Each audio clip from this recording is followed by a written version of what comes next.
जी हाँ दोस्तों, तो क्या इजराइल का बिगड़ गया सारा खेल? इजराइल के हार को देख कर क्या अमेरिका ने छोड़ दिया साथ? अब सीज फायर चाह रहे हैं इजराइल के प्रधानमंत्री नेतन्याहू। बहुत स्वागत है आप सभी का। आप देख रहे हैं द राजनीति का विशेष सेगमेंट खबर और विश्लेषण। मैं हूं जब्बार खान। दोस्तों, आखिर जंग के 8 दिन के बाद में ऐसी कौन सी स्थिति एक अलग दिशा में जा रही है जिसके बुनियाद पर डोनाल्ड ट्रंप ने बेंजामिन नेतन्याहू को अकेला छोड़ दिया? और ये क्यों कहा जा रहा है कि इजरायली पीएम नेतन्याहू फोन कर रहे हैं लेकिन अमेरिकी राष्ट्रपति डोनाल्ड ट्रंप फोन तक पे नहीं आ रहे? क्या वाकई इस बीच में ईरान के भारी पड़ते हुए सवालों के बीच में अमेरिका इजराइल से दूरी बना रहा है? क्या वाकई वो डोनाल्ड ट्रंप जो खुद को शांति पुरस्कार, नोबेल पुरस्कार देने की बात हंसी मजाक में ही भले ही करते आ रहे हो, क्या अब वो देखना चाहते हैं कि वाकई ईरान इजराइल पर भारी पड़ चुका है? और ऐसे में इस जंग में कूदने का मतलब कहीं जग हंसाई की एक ऐसी इबारत ना लिखी जाए जिसके बुनियाद पर डोनाल्ड ट्रंप का राजनीतिक तौर पर आखिरी पड़ाव में छीछालेदर हो जाए। दोस्तों, बहुत सारे ऐसे सवाल हैं जिनके जवाब इस वक्त अलग अलग एक्सपर्ट्स, अलग अलग अंतर्राष्ट्रीय जानकार अपने अपने नजरिए से दे रहे हैं।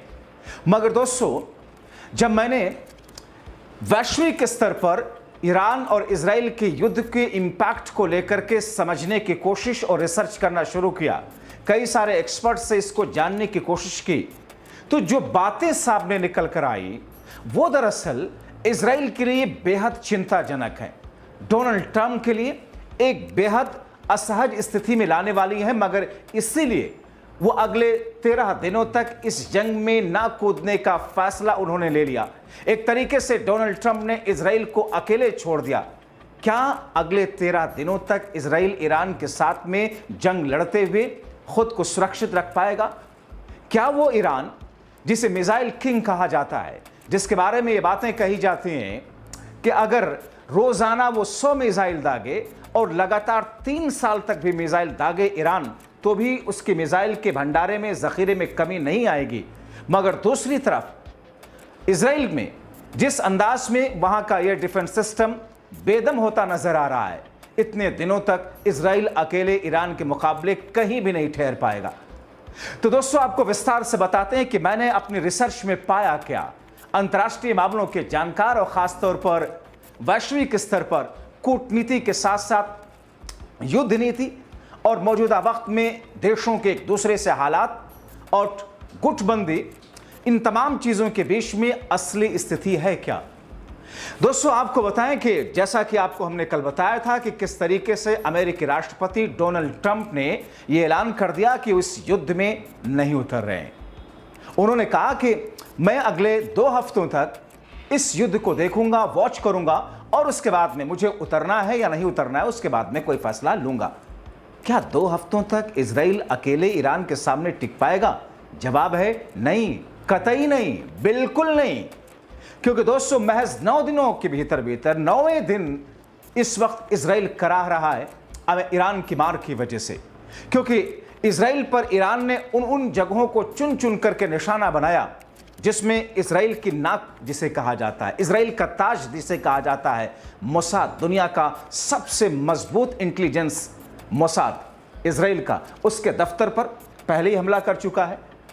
वहां का रिसर्च सेंटर, सबसे मजबूत बड़ा रिसर्च सेंटर, जहां पर जो रिसर्च चल रही थी दशकों की, सारी मेहनत बर्बाद हो गई, तहस नहस कर दिया इजराइल ने अपने मिसाइलों के जरिए से।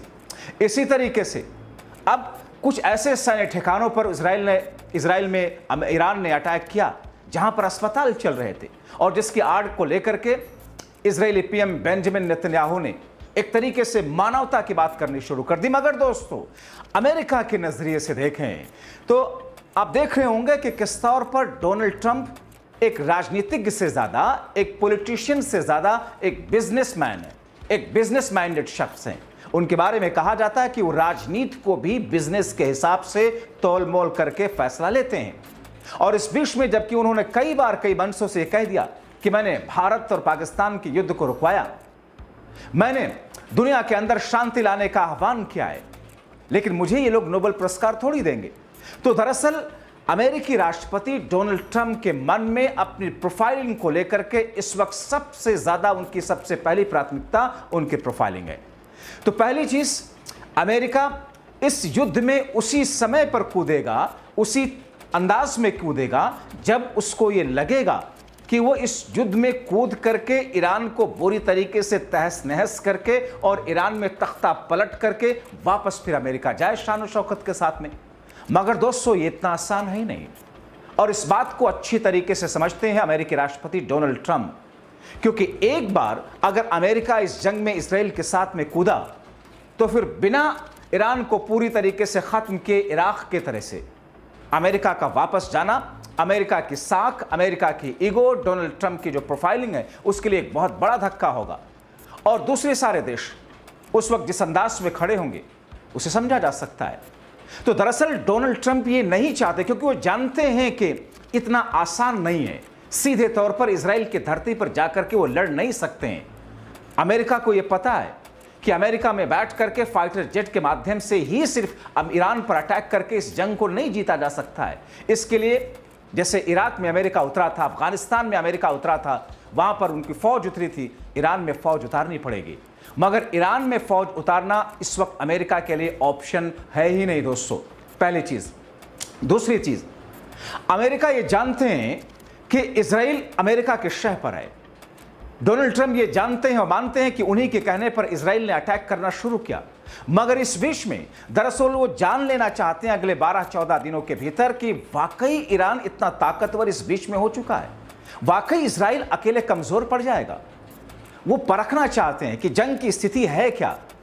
अगर इजराइल हारने के कगार पर बिल्कुल पहुंच गया और हार रहा है तो भी अमेरिका शायद इस जंग में ना कूदे, और अगर ईरान जीत रहा है तो फिर कूदने का मतलब ही नहीं है, क्योंकि सिर्फ ईरान और इजराइल के बीच का टसल ही नहीं, क्योंकि आपको एक दिन पहले हमने बताया था कि IAEA यानी कि इंटरनेशनल एटॉमिक एनर्जी एजेंसी ने, उसके प्रमुख राफेल ग्रोसी ने जिस तरीके से कहा था कि ईरान परमाणु हथियार नहीं बना रहा, तो जाहिर तौर पर वो डोनाल्ड ट्रंप जो कि अपने राष्ट्र के अंदर, अपने देश के अंदर, अपने इस चुनाव में ये कह करके आए कि विश्व के किसी दूसरे देशों के युद्ध में अमेरिका खुद नहीं कूदेगा और युद्ध से दूर रखेगा, मांगा के तहत इस वक्त अमेरिका को डोनाल्ड ट्रंप आगे ले जाने की कोशिश कर रहे हैं, यानी कि मेक अमेरिका ग्रेट अगेन।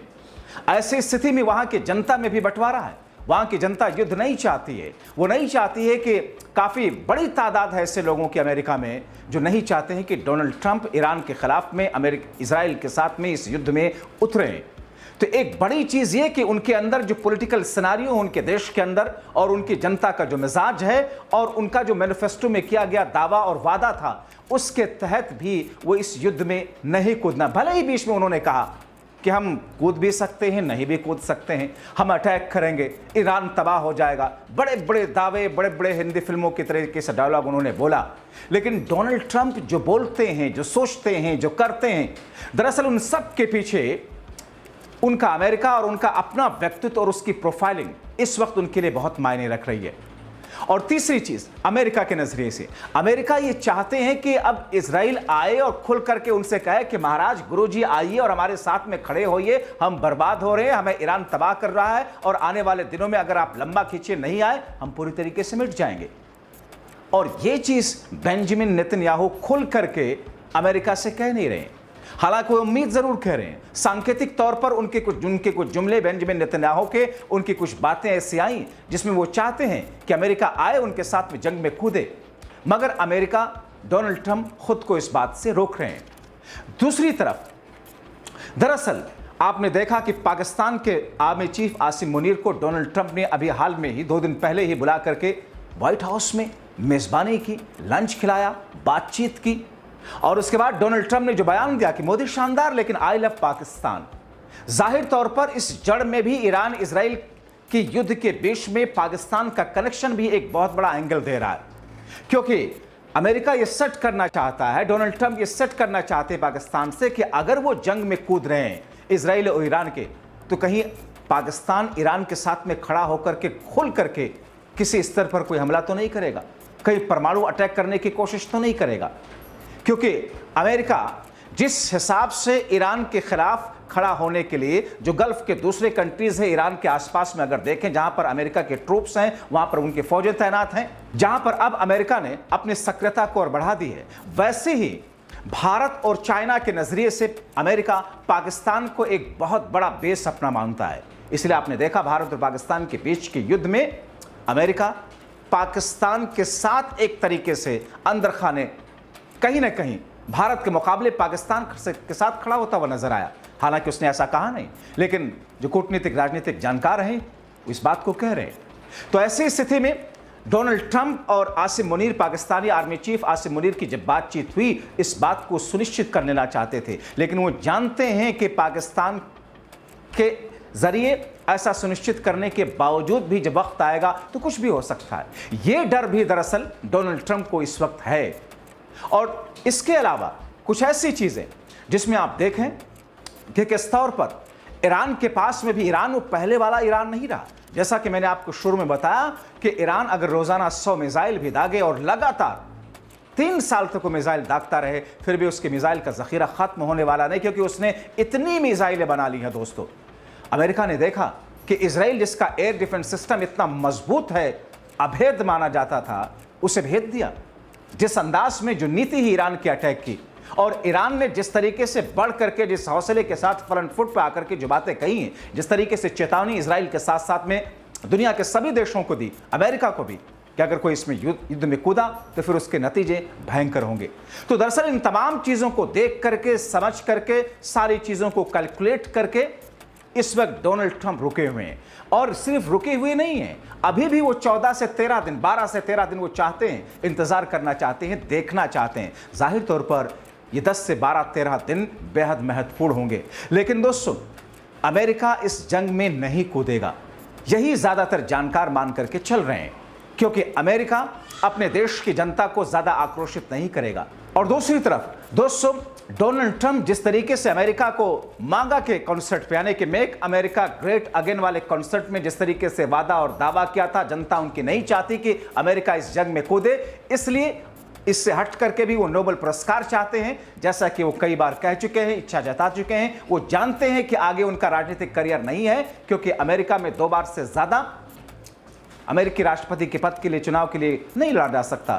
इसलिए अपनी प्रोफाइलिंग आखिरी पड़ाव में राजनीति के वो मजबूत से मजबूत करके, हो सकता है आगे आने वाले दिनों में वो खुद देखें ईरान और इजराइल के बीच में कि ईरान भारी पड़ता हुआ जा रहा है और इजराइल दबता हुआ जा रहा है, तो बात करके दोनों के बीच में भारत और पाकिस्तान जैसा सीज फायर करवा दें और करवा करके वो एक वाहवाही लूटें।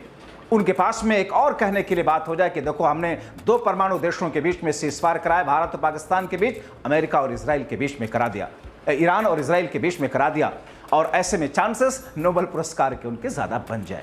और इसीलिए दोस्तों, हमने लिखा कि इजराइल के हार को देख करके अमेरिका ने छोड़ा साथ सीजफायर, अब चाह रहे हैं नेतन्याहू, अंत इसका सीजफायर ही होना है। तो ऐसी स्थिति में डोनाल्ड ट्रंप नफा नुकसान को तोल मोल करके इस वक्त खामोश और चुप बैठे हैं, इजराइल को अकेला छोड़ दिया।